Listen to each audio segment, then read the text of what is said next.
Welcome to the Why Not You podcast, where our goal is to inspire, teach, and elevate your personal journey.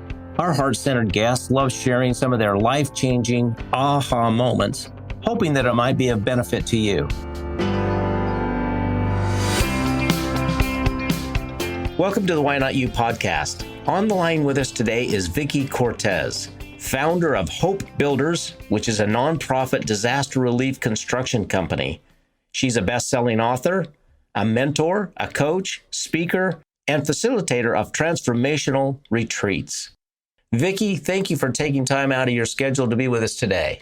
Thank you, Glade. I appreciate you having me on your podcast. Vickie, due to the urgency of the events of Hurricane Ian in southern Florida this past week, we are going to forego some of the, where you grew up and all that kind of stuff and get right into the meat of the message. Let's go back about 5 or 6 years, and you had a God whisper, if we will, and tell us a little bit about that when you were sitting in your home in Massachusetts, and what was that God whisper? Whew, it was a powerful one, that's for sure, as it typically is with him. But I was sitting at home, and Hurricane Maria was in the process of hitting Puerto Rico, actually. And the newscaster had just got done saying that it was going to be a Category 6 hurricane, which any weather buffs know there's no such thing as a Category 6 hurricane. I have a home there over in Vickie, Puerto Rico, and I'd fallen in love with the island, but more so the people. And I was just praying, Lord, please keep everybody safe on the island. And I went to bed, and next morning I woke up and there was nothing, no news at all. So I just kept looking, but there was, we just knew it was bad, no connection to Puerto Rico. So we just didn't know exactly what happened. So I was at the gym on the treadmill about 2 days after the storm, and I happened to look up, and all of the TV screens were showing the devastation of Puerto Rico, and there were mudslides going through buildings and people walking around like it was a war zone. And I just started praying, Lord, what could I possibly do to help these people? And I was just crying, and it just came to me, you're going to build houses in Puerto Rico. And I thought, what are you talking about, God? How you want what? You had been in real estate, and you had a little bit of experience with real estate and some flips and whatnot, but certainly not building in another region and those types of things. So anyway, it must have been a little bit of a daunting God whisper. Yeah, it was. I really was questioning my sanity, to be quite frank. Thinking I went home and told people, I'm calling people in the industry and that I used to do real estate with and saying, hey, do you know any builders that could go to Puerto Rico? And, this is what I've been called to do. We need to build homes. And one thing led to another, and I had several people that, said possibly they could help. But at the end of the day, that really didn't happen. And so what happened from there? I mean, how long was it before you actually landed in Puerto Rico? Well, actually, September 20th was the day of Maria. October 27th, we became an official nonprofit, and I was in Puerto Rico in November. I showed up with 200 pounds of supplies in my bags and started from there going door to door. I reached out to another nonprofit organization on the island, and we went door to door delivering supplies and doing assessments. And it was just devastating. I just can't imagine. I mean, because this is not right on the main corridor of Puerto Rico, where all the cruise ships and everything takes off. This is a little bit more remote. Tell us about that. Yeah, so Vickie is a small island 7 miles off the southeast coast of the main island of Puerto Rico. And there's not a lot of industry there. The biggest industry is the tourist industry and the municipality. Those are the biggest hires on the island. So there's a severe poverty issue on the island. And many of the people were struggling prior to Maria, but Maria really made this just a devastation for the people on the island. Homes that were already substandard are now, uninhabitable. I can't imagine the knocking on the doors or whatever was left of that Category 6 hurricane. I can't imagine the look in their eyes and the desperation that must have, because they're remote. It's like they're on their own island literally they are. And so their probably communication towers were down and power was down. All sorts of things still after maybe a month. Is that correct? Oh, yeah. It took almost, when did we get power? I believe the last person got power 9 months later from the storm. There was no running water either on the island for quite some time. So that came, the water started running again about 2 months later. So, it's funny that you say that. Yeah, they were desperate, but it was amazing how positive they were, how resilient they seemed to be. Although it was devastating and heartbreaking, I went to the doors and they had smiles on their faces. Really? Just, yeah. That's amazing. They were just so joy-filled. And, I kept saying, Lord, I know you want me to tell people that I'm helping about you and have them come to know you. But the reality is, it wasn't the victims that needed to hear about God. And that's a whole nother story in itself. But it was tough. It really was very tough because they were devastated. Although they still had smiles on their faces, they were struggling. They were struggling in ways that us back in the States really can't imagine. So, Vickie, when you arrived at the island and you met these people, what was the terrain like? I saw lots of videos and whatnot where trees were uprooted and houses were leveled. What was it in reality there? What did you face? It was overwhelming. When we flew into the main island, the landscape just didn't even appear to be the same. What once was green was now just brown. Puerto Rico is very lush, very green, and there were no leaves on the trees. There were no palm fronds on the palm trees. The whole land sticks in the air. Yeah, it just looked so different. Then to get to Vickie, I had to take a smaller plane to get over there. And when I arrived there, what didn't even appear to be the same island. Beaches were totally in a different position. The sand had shifted in a way that things looked unfamiliar. Some were completely leveled. A lot of the homes were built out of wood. The wood homes were gone. The wooden roofs were gone. Cement homes were damaged, severely damaged. Cement walls had moved and buckled. And like I said earlier, it was like a war zone. That's really what it looked like. Wow. I can't imagine. Yet these folks had a smile on their face. They were resilient. So what was your efforts like at that point? So what did you do? They had to be grateful for some provisions and whatnot. And so how did you kind of huddle up and come up with a game plan to help and to serve and do your thing?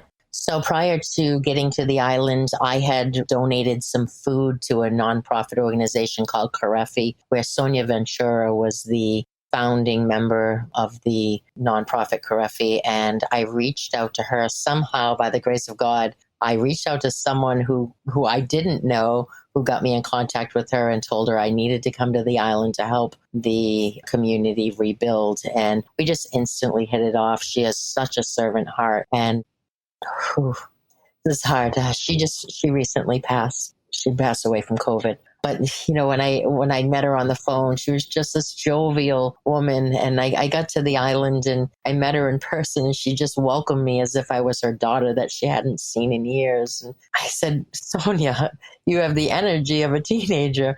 And later I was to find out that she was 75 years old. And I would have never guessed. I really thought she was just, maybe a little older than me. She just looked like so spunky. But she had been going from door to door to the elderly and the bedridden, bringing them supplies, bringing them to the doctors, bringing them sheets if they needed sheets for their bed, getting medical devices and medical supplies. And so I teamed up with her and we drove house to house. And sometimes because trees were down and such, we got out of the car and she says, okay, go to that house, because she wasn't able to walk to, as far as I could to the homes. And we just gave out supplies. And as I was there, I would take, looking around an assessment of the homes. And my goal was to build 100 new homes. I thought I couldn't build or rebuild there because, any reconstruction or additions or anything are so much more time and money than to just build. And I don't know how to build cement homes. We build in wood in the States. So I went back to my board and I said, listen, I know I said we weren't going to do repairs, but I haven't met a family yet that doesn't need repairs. Like, we have to figure out a way to do this. So that's what we did. We ended up doing repairs, and we ended up rebuilding and repairing over 300 homes. So, Vickie, you were gathering supplies and whatnot wherever you could find them and loading them. You didn't even have a truck. I mean, so you were loading the supplies on top of an SUV and tying them down with ropes and whatnot and taking them out into the bush, if you will. How many people were there with you in those efforts as far as, the rebuilding, refurbishing type of efforts? Well, at first there was nobody. And then I started meeting people on the streets. And before I knew it, the team went from me to 2 to 3. And then we ended up with, by year 3, we had 23 employees working for us. And we had a steady stream of volunteers coming to the island. Wow, that's amazing. Over 300 homes that you helped refurbish and whatnot. Did you build any new homes, or was it all refurbishing? We built one there was a little bit of a cement walls. So that was one house that I would say we almost completely built from the ground up. And then we had 2 others that were pretty major projects, like building the walls and redoing the windows, doors, everything. But the majority of the homes that we did, we repaired the roofs, replaced the roofs, and then, boy, I really don't recall exactly how many doors and windows we installed, but I know the number was a bunch. 500, yeah. Wow, that's amazing. And wow. And it was done mostly with the locals. It wasn't, was it people from mostly Puerto Rico or that island or from outside of there? Yeah, the majority of the workers were from Vieques, Puerto Rico. I really wanted to hire, I really wanted to get volunteers, obviously, because the labor is free. However, knowing that they had lost so much, I had decided early on that I was going to figure out a way to employ as many people as I possibly could. That way, I could re-stimulate the economy in one way and at least try to help the locals be able to feed their families again. So that was a whole nother project in and of itself, because I don't speak Spanish fluently. I really don't speak Spanish at all. I can say hello. I can ask how they're doing. I can say nice to meet you. But that's about the extent of my Spanish. And I tried, but I just couldn't learn it. So thankfully, they know English. But it's difficult being a woman in charge of a construction crew and not speaking the language, because they're accustomed to having men lead jobs on the island. And they didn't always believe me when I told them how we were going to build, because building in the States is much different than building in Vieques, Puerto Rico. So the majority of the people that we hired all of the people that we hired were directly from the island. Well, I'm sure that they were extremely grateful for the work and the service that they were providing, and that was their family, their neighbors, their locals. So I'm sure that was amazing. Well, and you mentioned 3 years. It was a 3-year project. Well, we got there November 2017. We didn't get we got a little bit of donations prior to arriving to the island. And then we didn't get our first donation until April of 2018. And from there, God just opened the floodgates. And from 18 through almost right until COVID hit. And so it was about 3 years that we were working full time doing the construction. And then when COVID hit, that changed the way we did our work over there. And we started doing things a lot differently. Right. And then you ended up purchasing a home in Fort Myers, Florida. Is that correct? I actually had a home in Fort Myers, Florida. That's where I was living. So when I went to Vieques, I was not living in Vieques, Puerto Rico full time. That was a home that I had purchased as a vacation home, but more as an investment that I had rented out.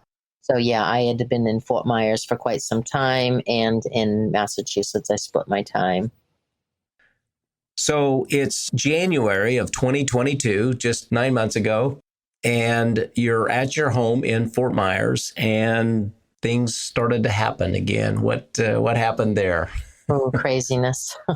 I was there and I started hearing this noise. Actually, I had furniture out in my front yard and I needed to go get it because it began to rain. And when I went out to start my truck so that way I could open the doors to put the furniture in, I was giving it to somebody. I wanted to put it in my truck so that way it wouldn't get wet. And when I turned on the truck, I heard a recording, like an emergency response with a loud beeping noise saying to take immediate cover. A tornado was touching down in Fort Myers.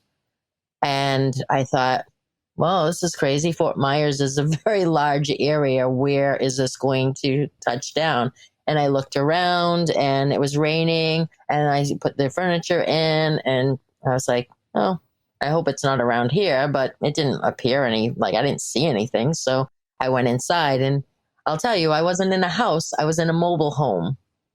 I walked into the mobile home and I started to fold laundry. I was getting ready to go to church.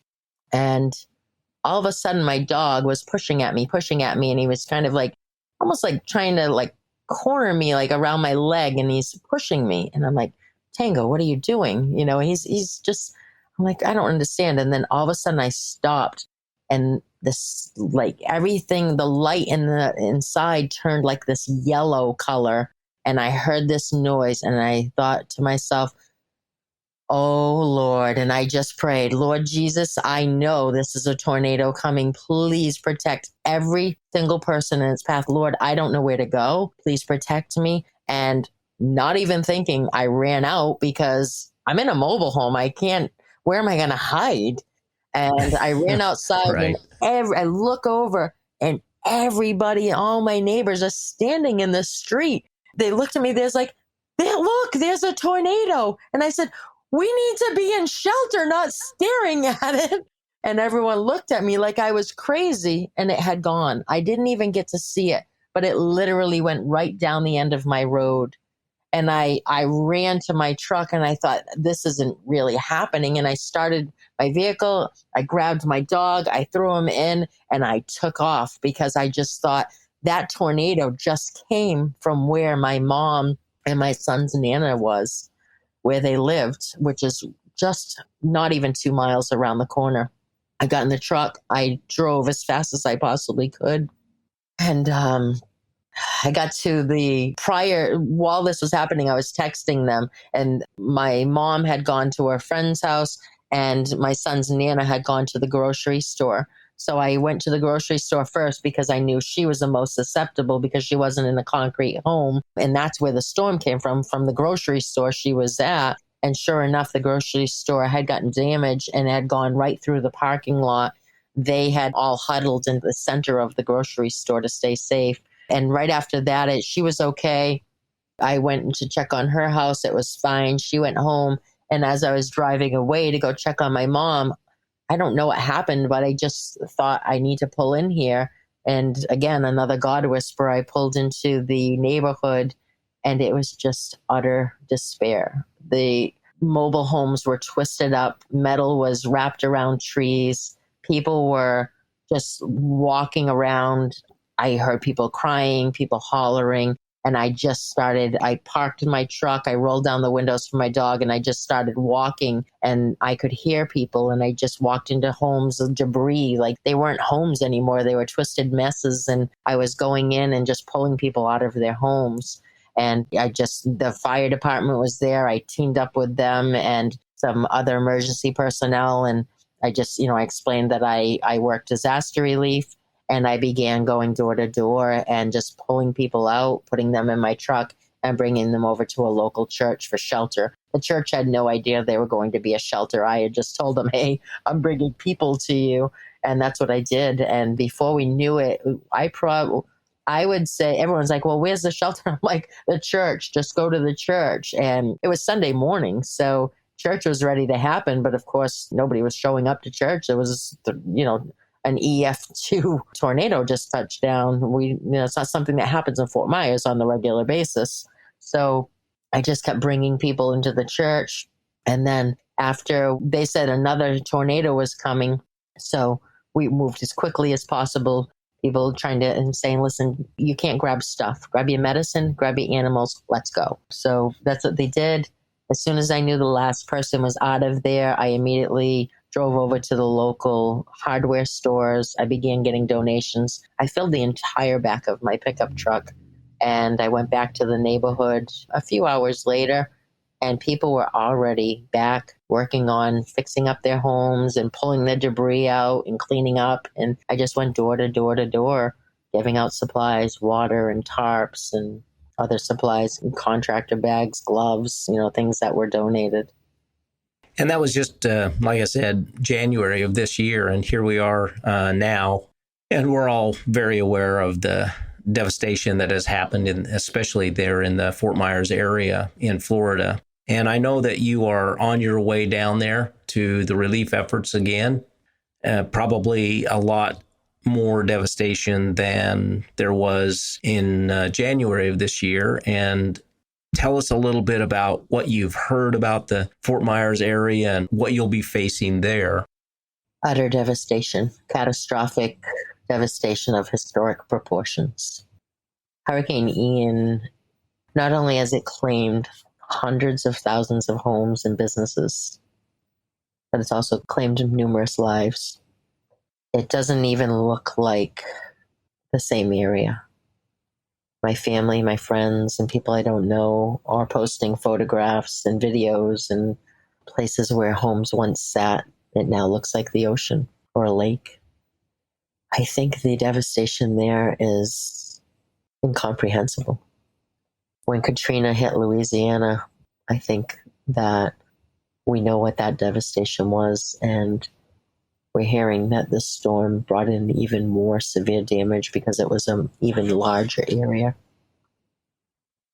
So, Vickie, I know that you are, like I said, on your way down there. You're gathering provisions, you're gathering donations and whatnot, and I want to help facilitate in any way I possibly can donations, relief effort, manpower, whatever it takes. And this is going to be going on for a long, long time. I've heard decades that it's going to take, like New Orleans and whatnot, that took a long time for that to rebuild. And it's probably very similar or maybe even worse, like you said. So how can we help? How can those who are listening help? How do they get in touch with you? Those types of things.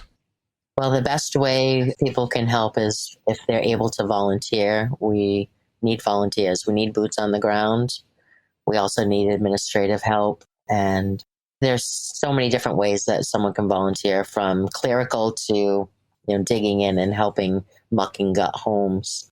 Monetary donations are also going to be needed so we can continue to buy supplies, because as you said, this is going to go on for years. And the stores were damaged, and a lot of the supplies there have been cut off. And what is there needs to be used by people who are there. So my thought is to get donations and supplies from other areas and then bring them into Florida to the Fort Myers Beach, Fort Myers area. So we're going to need volunteers and monetary donations. Hope Builders is a 501c3 charity.